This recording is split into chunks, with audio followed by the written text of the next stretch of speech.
In this video, we're going to talk about organisms that don't perform aerobic respiration. Now, some of these are going to use processes that are similar to aerobic respiration, but use a different electron acceptor other than oxygen. Whereas other organisms don't perform any type of respiration and solely rely on glycolysis. But as we're going to see, they have to carry out another process in addition to glycolysis to keep that system running. Lastly, we're going to take a look at how some of these metabolic pathways filter in to the cellular respiration pathway. So let's start with organisms that do not use oxygen as their final electron acceptor. So we know that aerobic respiration is when oxygen's the final electron acceptor. Anaerobic respiration uses a different final electron acceptor. And we'll get to two examples of those in a moment, but first it's worth noting that there's actually variety amongst these anaerobes. We have organisms called obligate anaerobes who are obligated to be anaerobic. Basically, oxygen is toxic for them and can kill them. Then we also have facultative anaerobes, and these guys, they go with the flow. They're a little easier going. They can perform respiration with oxygen. They can use something else. So, looking at our example here, you'll notice that we have 3 test tubes with cell cultures. That means in these 3 test tubes, we're growing cells, which are represented by these black dots. Looking here, you'll see that these cells are all growing near the surface of the medium, aka near the air. These are going to be aerobic respirators.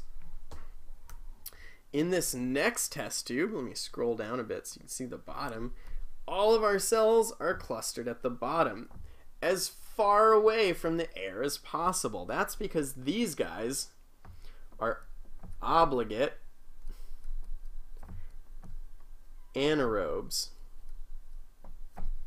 Lastly, we have this test tube, and our cells are spread all throughout the test tube. They don't care if they're near or far from the air, so these guys are going to be facultative anaerobes. Now, 2 examples of organisms that use something other than oxygen as their final electron acceptor are sulfur bacteria and methanogens. Now, you may have never heard of these organisms before, but I bet you've smelled them before. You see, if you've ever been to Yellowstone, it's unmistakable, that smell of hydrogen sulfide in the air. It's really stinky. It's that rotten egg smell. See, sulfur bacteria use sulfate as their final electron acceptor.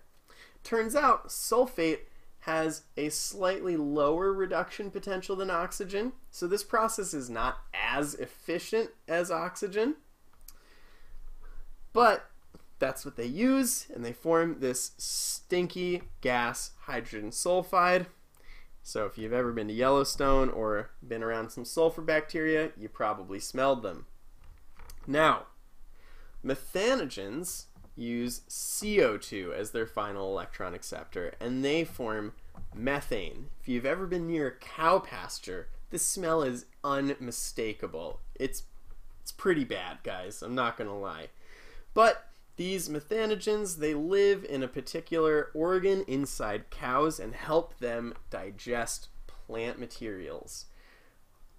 All you need to know is that there are other ways of carrying out respiration other than using oxygen. So there's alternate methods aside from aerobic respiration, and we call them anaerobic respiration.